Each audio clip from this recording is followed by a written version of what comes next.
I believe you must have read the report thoroughly and in great depth. Modernization is the shared pursuit of people of all countries. Given the differences in the modernization path of various countries, none should be regarded as the only choice, nor should there be a one-size-fits-all standard or model for modernization. China's modernization has the common feature of the one in other countries, but at the same time enjoys its own characteristics. That's why we call it the Chinese modernization. The report this year systemically elaborated on the 5 distinctive features of the Chinese modernization. First, it is the modernization of a huge population. China has a population of over 1.4 billion and limited conditions on resources and environment. This is China's national conditions, which determine that China cannot follow the development path of other countries, and that China must have its own way of advancing and achieving modernization. The modernization of such a huge population faces unprecedented complexities, and once achieved, will also enjoy unprecedented significance and influence. Modernization of such a scale will be a huge contribution to the human society. It is a great responsibility. Second, it is the modernization of common prosperity for all. This is determined by the essence of socialism with Chinese characteristics.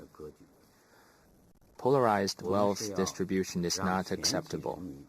We must help all people live a good life and let them all have the opportunity to enjoy modernization through their hard work and enjoy national development through their due contribution. No one or group should be left out. Of course, common prosperity is not egalitarianism, nor robbing rich to pay poor. It is a process of letting those who get rich first to help others catch up. Meanwhile, common prosperity is a long historical process which cannot be achieved overnight. We'll stay firmly to the goal, and since the 18th CPC National Congress, China's efforts to lift almost 100 million rural population out of poverty is a good case in point. Third, it is the modernization of material and cultural ethical advancement. Shortcomings of the other countries' modernization is the overexpansion of materialism. A solid material basis and the great abundance of material goods is, of course, an inalienable part of modernization. However, in the modern society, without a healthy spiritual pursuit and a rich life, people with material enjoyment alone will only become what the sociologists call one-dimension man. The rich and colorful human diversity will then degrade to a simple obsession of material wants. This is a tragedy for humanity. China does not favor such an option. We want both material abundance and cultural and ethical enrichment, or in other words, people's well-rounded development. Fourth, it is the modernization of harmony between humanity and nature. In the world history of modernization, we see a common problem of environment damage caused by industrialization and urbanization. China has made similar mistakes. However, after the party's 18th National Congress, China reversed the trend of pollution and brought historic, transformative, and overall changes to environment protection.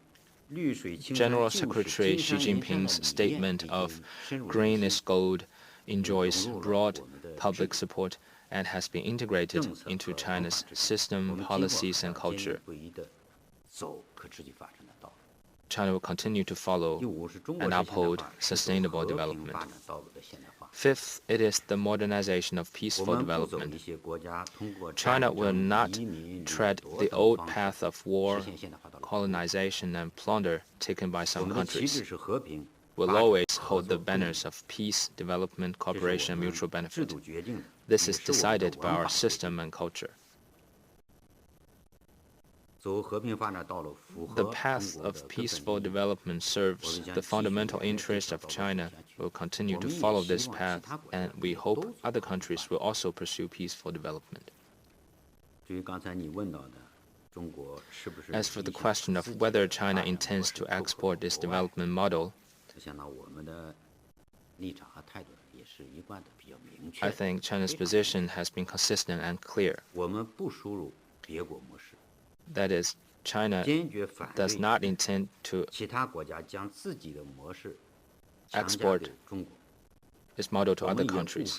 China firmly opposes any country of imposing its development model on China and never exports the Chinese model. Still less does China ask other countries to copy the Chinese practice. The efforts of each country to find its own modernization path in line with their own national conditions should be respected. China's position that Chinese modernization offers humanity a new choice for achieving modernization is a voice of support for diversity of human civilization and an attitude advocating exchanges and mutual learning among countries and civilizations. If the international community are willing to learn from China's experience, will share unreservedly and objectively. And at the same time, China is eager to learn and study the experience of other countries.